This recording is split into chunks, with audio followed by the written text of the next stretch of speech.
नमस्कार, मी पंजाब डक. आज आहे 6 ऑगस्ट 2026.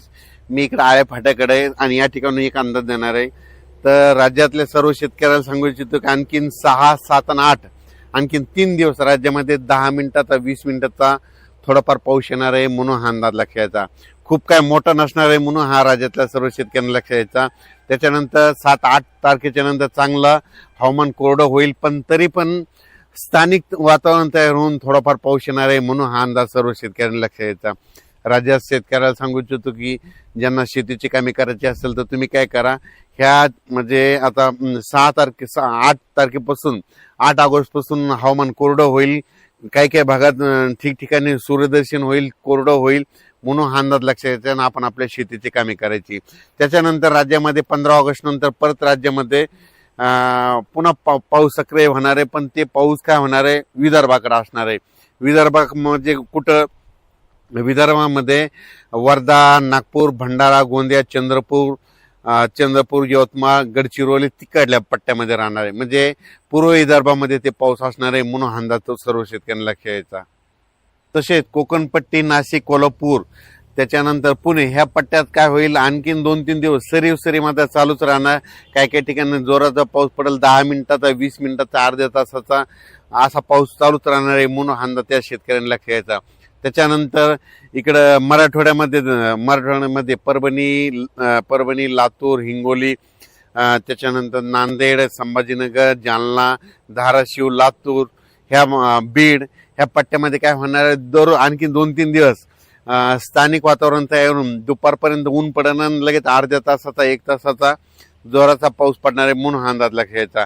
त्याच्यानंतर उत्तर महाराष्ट्राकडे काय होईल, अशा सरी नाशिक जिल्हा, नंदुरबार, धुळे, जळगाव तिकडे देखील काय होईल, दुपारपर्यंत अशा सरी चालूच राहतील आणि त्याच्यानंतर दुपारनंतर ऊन पडल्याच्या नंतर पुन्हा अर्ध्या 1 तासाचा पाऊस जोराचा पडणार, म्हणून हा अंदाज लक्षात. खूप मोठा पाऊस पडणार नाही, फक्त काय होईल 10-20 मिनिटाचा पाऊस असणार आहे, म्हणून हा अंदाज सर्व शेतकऱ्यांना लक्षात यायचा. तसेच नांदेड, लातूर, धाराशिव, सोलापूर, त्याच्यानंतर सांगली, बारामती इकडे काय होईल, सरी मात्र सुरू राहतील. खूप मोठा पाऊस पडणार नाही, म्हणून हा अंदाज लक्षात यायचा.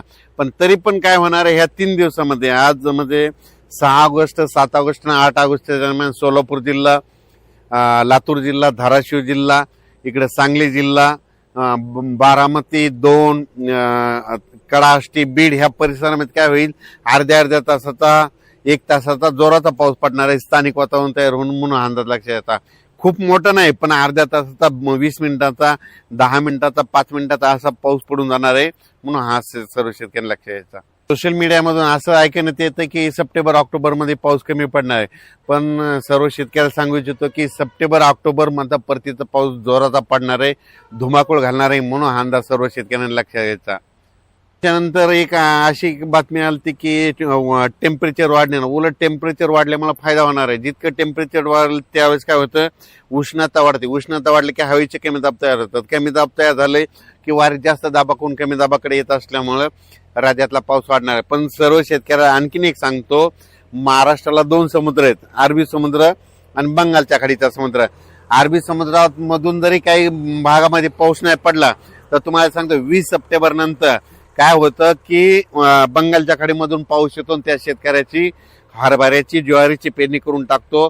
आणि शेतीमध्ये सगळ्यात महत्वाचा काही काही भाग असे आहेत, काही काही जिल्हे असे आहेत की त्यांना बंगालच्या खाडीचा म्हणजे याचा पाऊस चांगला पडतो, परतीचा पाऊस जास्त पडतो. मग त्याच्यामध्ये जिल्हे सांगतो, नांदेड जिल्हा झालं, परभणी जिल्हा झालं, धाराशिव जिल्हा झालं, त्याच्यानंतर इकडं जालना, त्याच्यानंतर इकडं अहिल्यानगर, सोलापूर जिल्हा, सांगली जिल्हा, सांगोला तालुका ह्या पट्ट्यामध्ये काय. त्याच्यानंतर मानखटाव म्हणजे एक सातारा जिल्ह्यामध्ये मानखटाव असा एक तालुका आहे, तिथं दरवर्षी पाऊस आता देखील कमी आहे. मग त्यांना पाऊस कधी पडतो तर त्यांना परतीचा पाऊसच येतो, म्हणून हा अंदाज लक्षात यायचा. अहिल्यानगर मध्ये देखील परतीचाच पाऊस जास्त पडतो, म्हणून अहिल्यानगरच्या शेतकऱ्यांनी अंदाज लक्षात यायचा. बीड जिल्हा, त्याच्यानंतर धाराशिव जिल्हा, सोलापूर जिल्ह्यात देखील परतीचाच पाऊस चांगला पडणार आहे, म्हणून हा अंदाज त्यांनी लक्षात घ्यायचा. सध्या आता माझा 15 ऑगस्ट पर्यंत शेतीची कामे करण्यासाठी वेळ भेटणार आहे, पण 15 ऑगस्ट नंतर विदर्भामध्ये म्हणजे पूर्व विदर्भामध्ये वर्धा, नागपूर, भंडारा, गोंदिया, चंद्रपूर, यवतमाळ तिकडल्या पट्ट्यामध्ये चांगला जोराचा पाऊस पडणार आहे, म्हणून हा अंदाज लक्षात घ्यायचा. अचानक वातावरण बदल झाला तर परत एक मेसेज दिला जाईल. धन्यवाद.